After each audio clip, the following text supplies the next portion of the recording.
Je suis autiste. Et comme beaucoup de femmes autistes, il a fallu du temps avant que je ne sois diagnostiquée. Parce que sur une fille, qui plus est qui a de bonnes notes à l'école, on ne soupçonne jamais l'autisme. Pourquoi ? Parce que l'on pense encore que les autistes, ce sont des Sheldon Cooper, des Sean Murphy, mais pas des quoi déjà ? Il n'existe pas, dans nos représentations culturelles, d'autistes femmes. Ou peut-être bien qu'il en existe, mais trop peu. Trop peu pour que je n'en ai jamais rencontré une à la télé, au cinéma ou dans un livre, à qui je puisse m'identifier et qui puisse me faire sentir comprise et normale. Pourtant, quand à 18 ans, un psychiatre m'a parlé d'autisme, toutes les pièces du puzzle se sont assemblées. Et enfin, ma vie a pu commencer. J'ai pu me comprendre, m'écouter et m'adapter à ce que toute ma vie on m'avait demandé de réfréner, de cacher et de taire. J'étais enfin moi, pleinement légitime. Je cessais enfin de me faire du mal et je découvrais enfin des personnes qui me comprenaient et me ressemblaient. Cette question de la représentation me tient à cœur, car si j'avais un enfant demain, autiste aussi, je ne saurais pas quoi lui montrer, concrètement, pour lui faire croire en sa légitimité, en ses capacités et en ses qualités. Jusqu'au jour où, par hasard, je l'ai trouvée. Elizabeth Zott, personnage principal de la série Lessons in Chemistry, issue du livre portant le même nom. La représentation parfaite, en tout point, de l'autisme. Mais pour ceux qui ont vu la série, vous ne voyez sûrement pas le rapport. À aucun moment, il n'est dit qu'Elizabeth Zott est autiste. Pas même sur Wikipédia. Est-il possible que, sans le savoir, l'auteur Bonnie Garmus ait parfaitement écrit un personnage autiste ? Et comment est-ce possible que, toujours sans en avoir l'intention, le réalisateur Lee Eisenberg en ait produit la plus parfaite représentation du trouble autistique dans sa série ? Laissez-moi vous exposer ma théorie dès maintenant.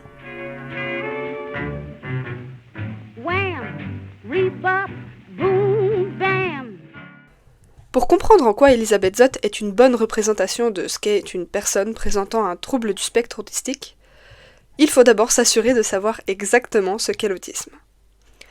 Pour gagner du temps, j'évoquerai ici 3 caractéristiques fondamentales de l'autisme, sans entrer dans leurs détails.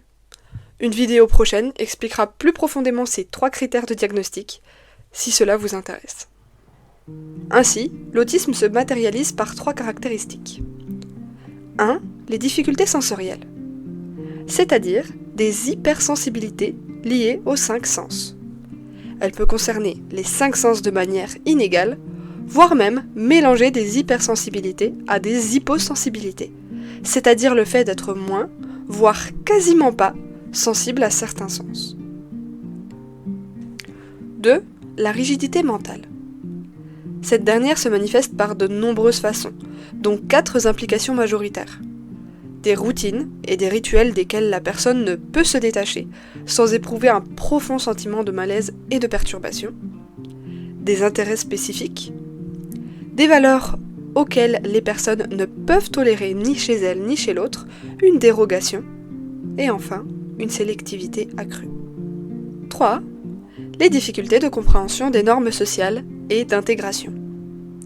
De par leur fonctionnement neuronal complètement différent, les personnes autistes sont confrontées à la difficulté de comprendre le fonctionnement des personnes au cerveau neurotypique, donc au cerveau non autiste.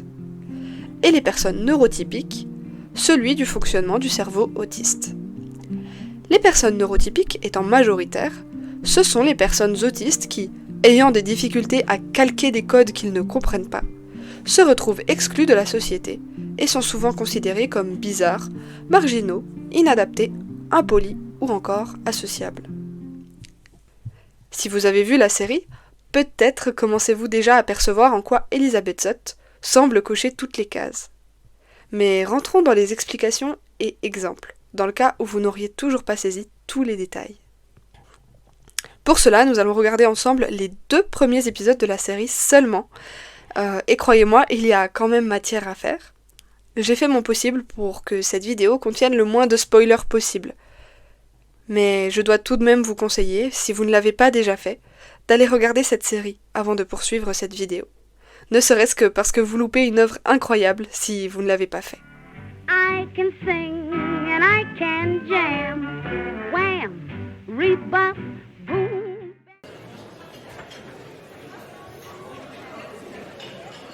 Premier épisode, premier extrait. Là, on la voit manger seule à la cantine au travail. J'ai bien aimé cet extrait parce que on voit à quel point tout le monde interagit. Elle est dans un lieu avec beaucoup de monde. Il y a beaucoup de possibilités de parler à plein de personnes différentes. Personne n'est seul comme elle, et pourtant elle l'est. Elle est complètement seule. Et en fait, peu importe le milieu, qu'elle soit au travail, dans sa vie personnelle, etc. Surtout dans les premiers épisodes, on voit à quel point Elisabeth est isolée socialement. Donc on avait parlé dans les 3 critères de diagnostic des difficultés sociales, et là c'en est une manifestation. En tout cas, c'est un résultat de ces difficultés sociales. Là, on voit concrètement l'isolement dont peuvent souffrir les personnes autistes et dont souffrent la majorité des personnes autistes. Elizabeth, what scent do you wear? Oh, I don't. In the lab, your sense of smell alerts you to potential dangers, and I'm already at a deficit due to a hydrochloric acid accident when I was an undergrad. I singed most of the cilia in my nostrils, but thankfully they restored themselves over time. So I'm not taking any more chances.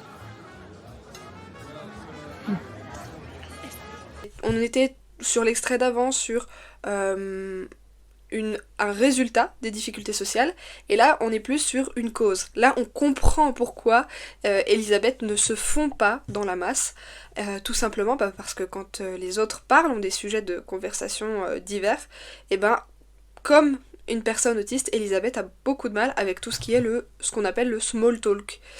Elisabeth est dans quelque chose de très pragmatique. Si on dit quelque chose, ça a une finalité, ça a une importance.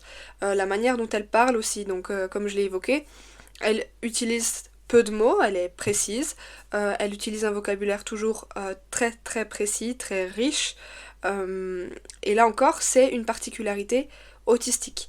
Dans la plupart des cas, les autistes, on va les reconnaître enfants à travers leur langage, soit parce qu'ils vont l'acquérir très tard et avoir du mutisme par exemple, soit parce qu'ils vont avoir un usage du langage très particulier, justement avec ce vocabulaire toujours très recherché, toujours très précis, presque scientifique, un petit peu comme c'est le cas là d'Elisabeth.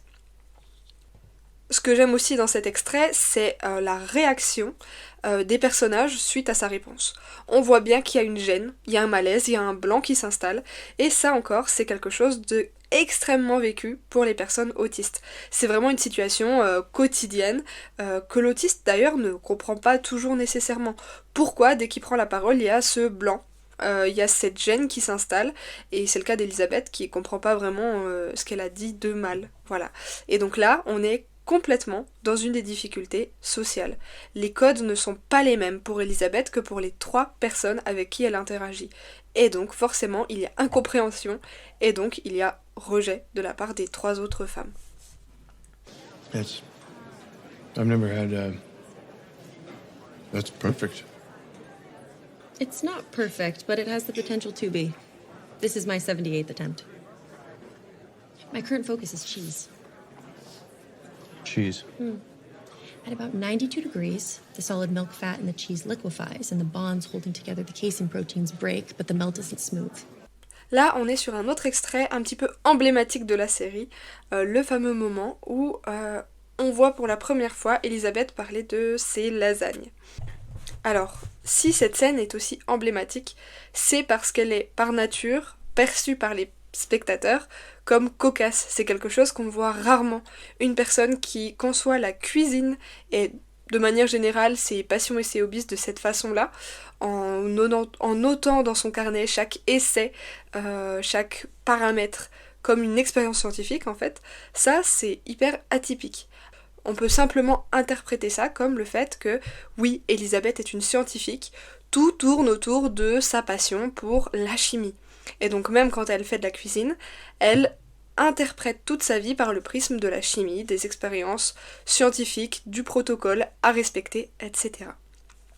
Peu importe qu'on décide de considérer ça soit comme une particularité liée à son intérêt pour la chimie et son caractère de chimiste, ou simplement comme une façon de traiter sa passion de manière très sérieuse. Dans les deux cas, on retombe encore dans des particularités très autistiques. C'est typique de la rigidité mentale, mais c'est là aussi où je trouve que la série est très bien faite. On est suffisamment dans un extrême pour qu'on se dise « Oh c'est bizarre, c'est rigolo que l'extrait il soit emblématique », mais on n'est pas suffisamment dans l'extrême pour qu'on se dise « Oh là là, cette fille c'est un alien ». Vous voyez ce que je veux dire ? Elle est là du coup toute la justesse pour moi de la représentation autistique dans la série. Tout au long, on flirte avec la ligne du « quand même elle est particulière » et en même temps non, ça va. Et c'est pourquoi aussi nombreuses sont les personnes autistes non diagnostiquées et pourquoi autant de personnes autistes sont en souffrance et ne connaissent pas tout simplement leurs particularités.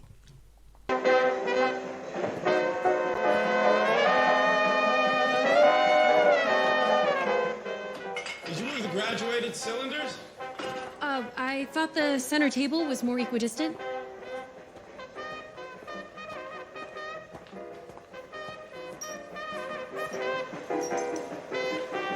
How can you work when the music is so loud? It's the only way I can think. You move the spatulas, too.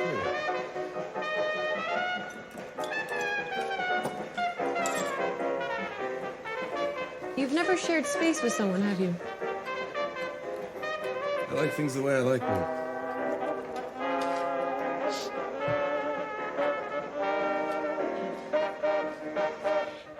Calvin, it's not that I don't like music, I just don't like this music. It's, cluttered. Oh, that's what I like about it. It helps me think. You never know what's going to come around the corner. Oh, a trumpet. Oh, here comes the drums. It's exciting. Noise. or I just appreciate something different. Predictability, formulaic structure. I like the way the chords move, change, build upon one another like basic components into molecules. What?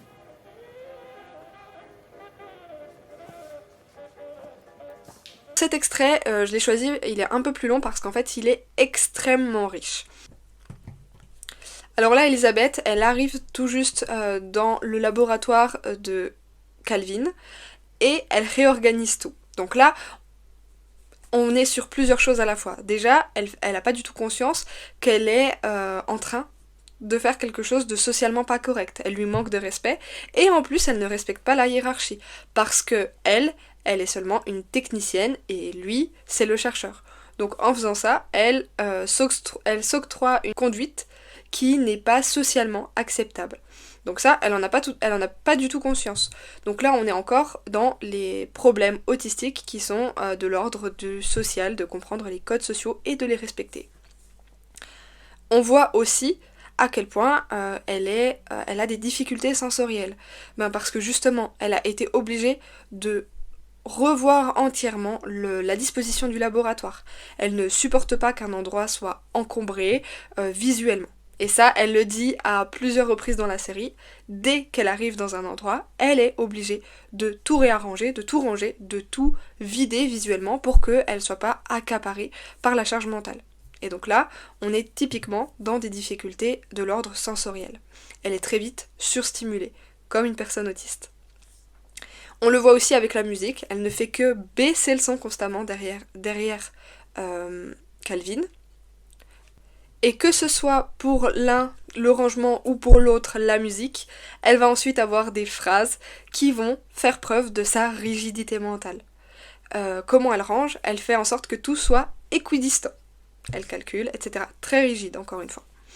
Et dans la musique, elle rappelle à quel point ce qui lui plaît à elle, c'est quand la musique est structurée, quand elle est prévisible. Encore une fois, on est sur un exemple de rigidité mentale assez poussé dans un certain extrême, mais pas suffisamment pour que ce soit trop stéréotypé. Et encore une fois, dans cet extrait encore, je vous ai laissé la réaction de Calvin, de comment sont perçues les personnes autistes, toujours avec cette même réaction d'incompréhension. Et pourtant, là on voit chez Calvin une acceptation, une espèce de résignation de « Ok, Elle est vraiment folle celle-là, mais ça marche, je rentre dans son délire. I was actually just jotting something down earlier about Mishra's theory on the high phosphorus content of... Oh, hold on. Oh, shit. Elizabeth? Shit. I have to go. What happened? I just burnt my dinner. Oh, my goodness. I thought it was something serious. Well, this is serious. I don't burn things. Really? Never? You've never burnt anything? No. I wasn't concentrating. Dans cet extrait, on voit Elisabeth se laisser déconcentrer en étant au téléphone alors qu'elle cuisine. Et ça panique à l'idée d'avoir brûlé quelque chose.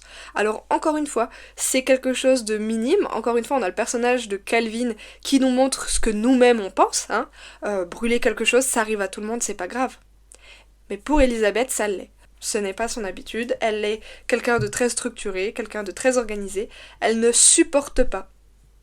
Elle ne supporte pas l'inattendu, elle ne supporte pas les changements de plan, elle ne supporte pas les changements dans sa routine. Excuse me? Since the day you got here, you have just acted like you are so much better than the rest of us, marching around these halls with your perfect little nose up like you invented penicillin. Penicillin wasn't invented. It was just Oh, spare me. I don't need to be lectured by somebody so totally clueless. What do you mean? I told you that things would get complicated with Dr. Evans, but you didn't listen to me because I'm a silly, superficial woman, right? What could I possibly have to teach a great lab technician such as yourself? I'm a chemist. You are a snob, is what you are.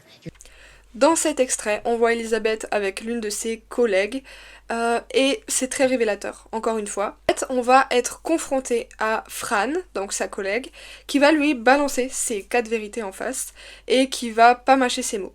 Et du coup, là, on apprend sans détour ce que les autres pensent d'Elisabeth. Et là encore, je trouve que c'est très représentatif de ce qu'une personne neurotypique pense et perçoit d'une personne autiste. Fran va alors lui dire que depuis le début, elle la trouve hautaine. Elle a l'impression qu'elle est snob et qu'elle se pense mieux que tout le monde. Ça, c'est quelque chose que les autistes entendent à longueur de journée. Cette idée que oui, tu nous prends de haut, tu es hautain, tu es froid.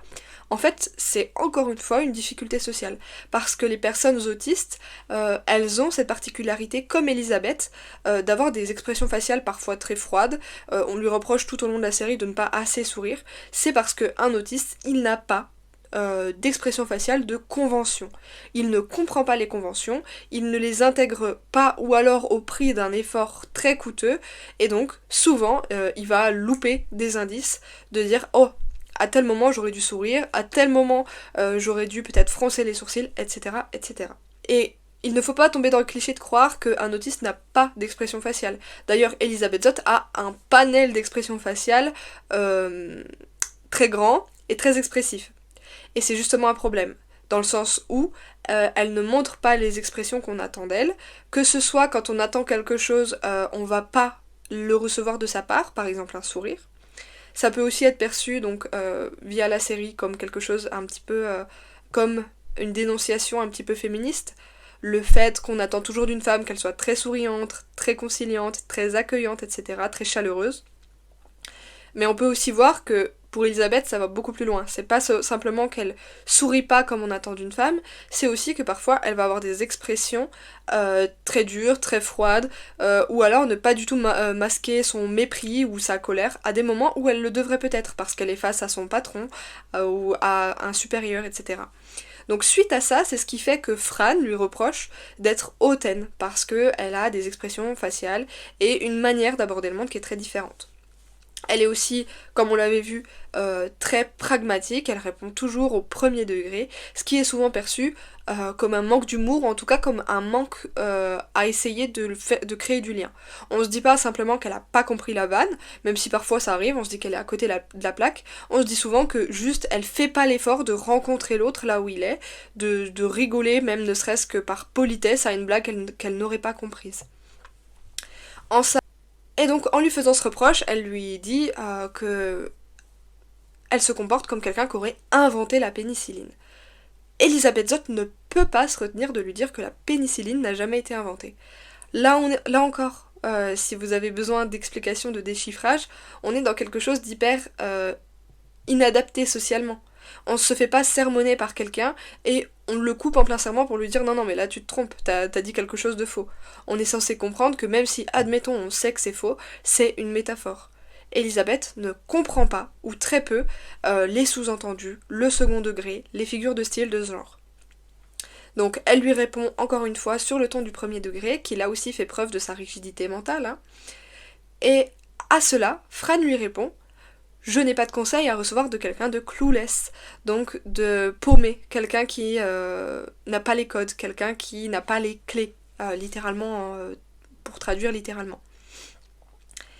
Ça, c'est très révélateur, parce qu'elle lui a justement reproché de se croire trop intelligente, de prendre tout le monde de haut et de toujours être très premier degré, et juste après elle lui dit mais en fait t'es complètement nunuche ma pauvre. Et dans cette scène juste là que je vous mets, one of the proudest moments of my academic career. Dr. Bates, Oh no, it's okay. We're the only ones here. No, I don't feel that way about you, Dr. Bates. I don't play dumb, Elizabeth. You both know you're anything but dumb. I should... on a encore une fois la même chose. Là, on est sur son professeur qui lui dit ne joue pas aux imbéciles, je sais que tu es tout sauf imbécile. Et là encore, on est dans quelque chose de hyper typique du TSA. Les personnes neurotypiques, à chaque fois, face à une personne autiste, surtout quand elles ne savent pas que la personne est autiste, vont toujours avoir cette question de comment c'est possible qu'une personne soit aussi intelligente de manière peut-être académique, ou en tout cas sur des sujets très précis et parfois très complexes, comme les mathématiques, mais ça peut être plein d'autres choses, ça peut être la mécanique, etc. Et en même temps, être la personne la plus bête pour les situations les plus simples on ait jamais vues de la vie. Par exemple, incapable de demander une baguette de pain à la boulangerie. Et ben ça encore, c'est hyper typique du TSA, parce que les difficultés vécues par les personnes autistes, elles ne sont pas du tout les mêmes que les personnes non autistes. Pour elles, apprendre, se renseigner sur un sujet, quand l'autisme n'est pas accompagné de déficience intellectuelle, c'est quelque chose de simple et de favorisé par la construction neuronale des autistes. On verra là-dessus dans d'autres vidéos. Mais le cerveau autiste est favorable à l'apprentissage, notamment de choses complexes. Mais le cerveau autiste ne perçoit pas les codes sociaux qui sont pourtant d'une évidence flagrante pour la plupart des personnes qui ne réfléchissent même pas en fait quand elles sont dans ces situations-là. Elles ne réfléchissent pas au fait de faire un sourire, de dire bonjour, de dire au revoir. Ça vient naturellement. Ça a été inculqué chez elles. C'est-à-dire qu'elles n'ont même pas eu besoin de conscientiser les choses. Chez une personne neurotypique, la transmission se fait par inculcation. Elle calque naturellement ce qu'elle voit des autres. Missought. These types of misunderstandings, they rarely allow for second chances. This is an elegant solution that works for everyone. Unless, of course, you'd prefer to discontinue your PhD candidacy. But I am currently running experiments. I'm months away from publishing. You stabbed a tenured professor with a pencil. Express regret for your actions, and we will pretend like none of this unfortunate business ever happened.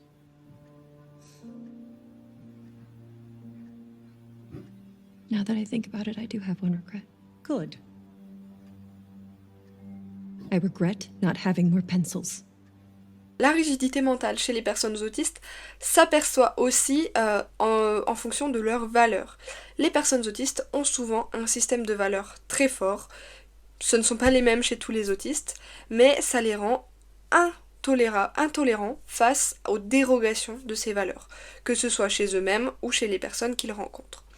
Elisabeth, ça se voit dans cet extrait, puisqu'on a vu juste avant à quel point la chimie est importante pour elle, à quel point son doctorat est important pour elle, et pourtant, malgré toute sa vie qu'elle a construite autour de sa passion pour la chimie, elle préférera ne pas s'excuser pour quelque chose qu'elle estime ne pas avoir fait de mal, plutôt que de donner ne serait-ce que des fausses excuses pour pouvoir continuer son doctorat. Alors évidemment, là encore, on peut épiloguer, dire que oui, elle a eu raison de le faire, que peut-être qu'elle n'avait pas envie de continuer à voir cette personne qui l'avait agressée, et c'est vrai, et c'est tout à fait justifiable, même au-delà de l'autisme, peut-être que d'autres personnes auraient fait pareil. Sauf que là, il faut bien comprendre que ça va bien plus loin que ça. C'est bien plus qu'une affaire personnelle. Elle a été violée non seulement physiquement, mais aussi dans ses valeurs. Et ça, elle ne peut pas l'accepter, elle ne peut pas faire avec. Et donc, elle préfère se débrouiller par elle-même, se débrouiller autrement, plutôt que de céder à la pression. Et ça se remarquera tout au long de la série. Je vais pas vous faire la liste entière de toutes les fois où elle se tire des balles dans le pied pour respecter ses valeurs, parce que c'est l'ADN même de la série et que on y serait encore là pendant des heures. You just said I was too slow. Get out of your head. That's impossible. Why didn't you tell me you didn't know how to swim? You said we would be in a boat. A boat negates the need for swimming, as I previously understood the word. Ideally, yes. Alors là, deux petites choses dans ce passage que je trouve très rigolotes. C'est le fait qu'elle dit qu'il est impossible pour elle de sortir de son esprit, donc d'arrêter de penser. Et ben oui, ça encore, ça fait partie un petit peu du cerveau autistique. Ne pas comprendre ne serait-ce que la métaphore de dire « sors de ton cerveau », mais ne serait-ce que même plus littéralement de dire « arrête de penser », elle le dit à un autre moment de la série, elle dit « pour moi, je n'ai jamais compris cette phrase, je ne sais pas comment faire ». Et la deuxième chose qui porte un petit peu à rire dans cet extrait, c'est encore une fois toute la rigidité mentale dont fait preuve Elisabeth, qui n'a pas du tout prévenu Calvin qu'elle ne savait pas nager lorsque ce dernier lui a prévu une sortie à bateau. Eh bien non, ça ne vient pas à l'esprit d'Elisabeth. Sur un bateau, on ne nage pas. Donc pourquoi est-ce qu'elle aurait dû prévenir qu'elle ne savait pas nager ? Donc, à travers ces extraits, qui ne sont, je le rappelle, que des extraits des 2 premiers épisodes, on voit déjà toute l'étendue du spectre autistique chez le personnage d'Elisabeth Zott. Si on devait appliquer ça à l'entièreté de la série, qui dure plusieurs heures, on aurait un document épais comme ça. Et donc c'est ça qui me fait dire que potentiellement Elisabeth Zott serait une personne autiste. Ce n'est pas uniquement le fait qu'elle parle d'une telle façon, ou le fait qu'elle interagisse avec les autres de telle façon, ou qu'elle mange seule le midi, ou qu'elle ne porte pas les mêmes habits que tout le monde.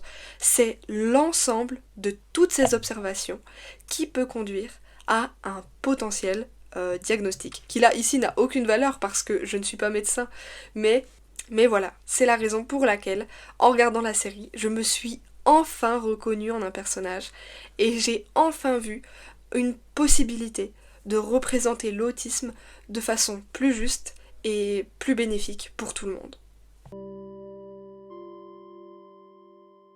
Malgré mes recherches, je n'ai rien trouvé sur internet concernant un lien entre le personnage d'Elisabeth Zott et le trouble du spectre autistique.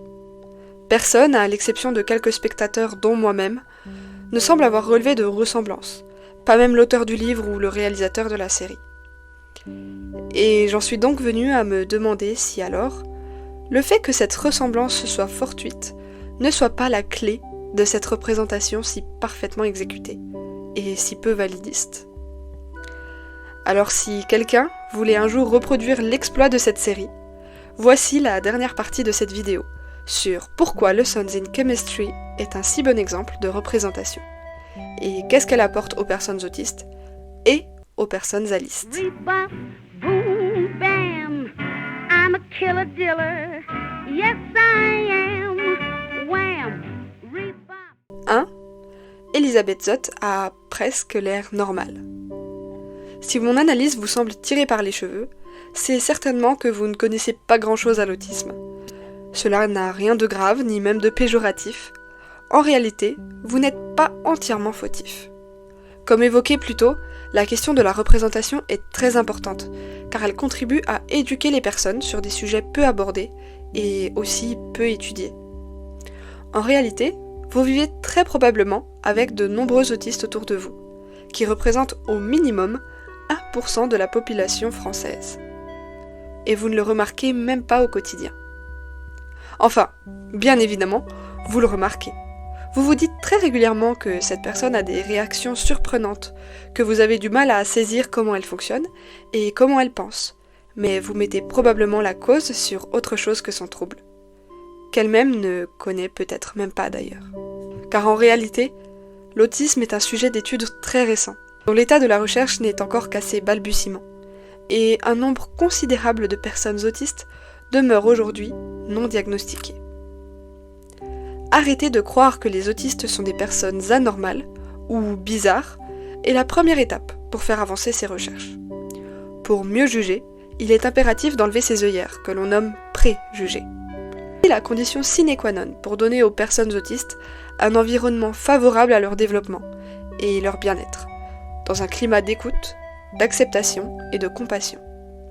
Car trop souvent, même lorsque l'on essaye de bien faire, plutôt que de percevoir le handicap avec compassion, on le perçoit avec pitié. Ce qui m'emmène au second point. 2. Elisabeth Zott est un personnage qui n'inspire pas la pitié. À aucun moment dans la série, Elisabeth Zott n'est écrite pour inspirer la pitié. Elisabeth Zott est forte, combative, intelligente et résiliente. Malgré tout ce qui lui arrive, la série la filme par le prisme de la femme qui souffre mais que rien ne détruit. Les spectateurs l'admirent et aspirent à être comme elle, aussi déterminée, aussi résistante, aussi brillante et réussie.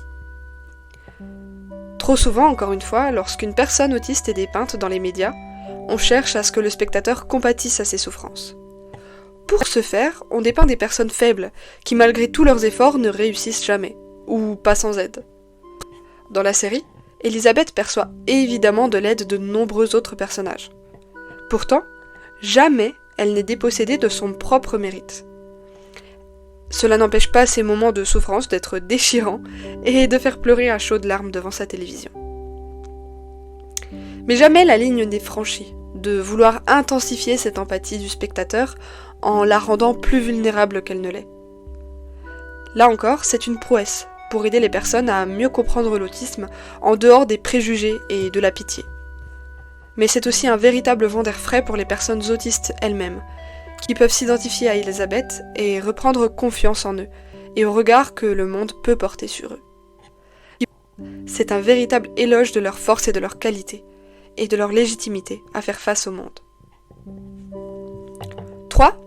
Elisabeth Zott est un personnage auquel il est facile de s'identifier.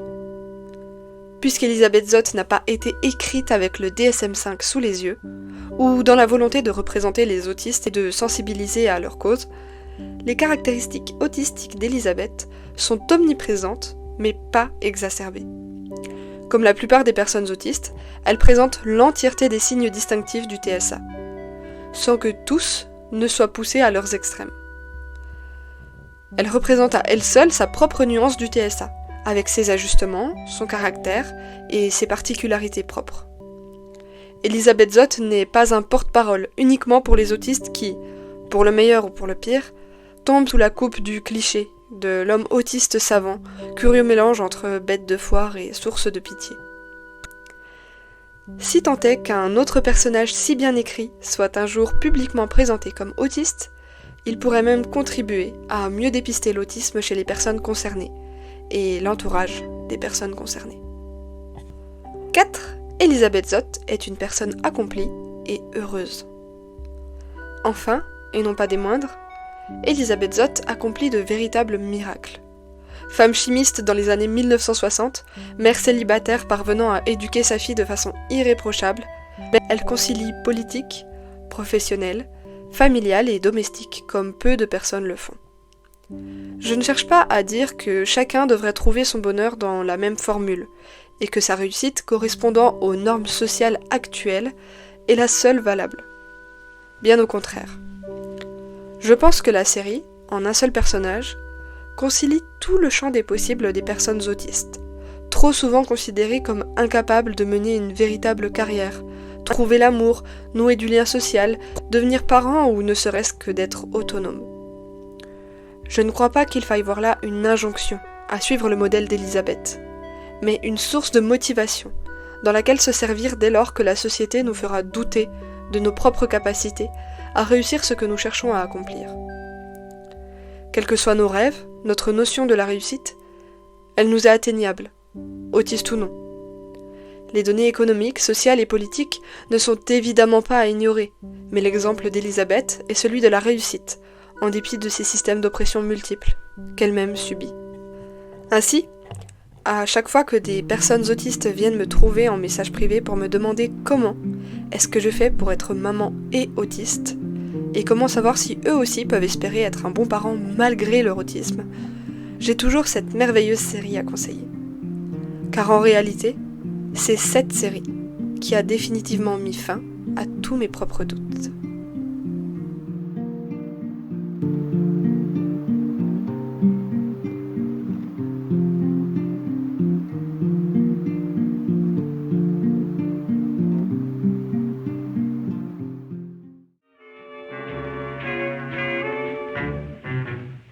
Wham, rebop, boom, bam.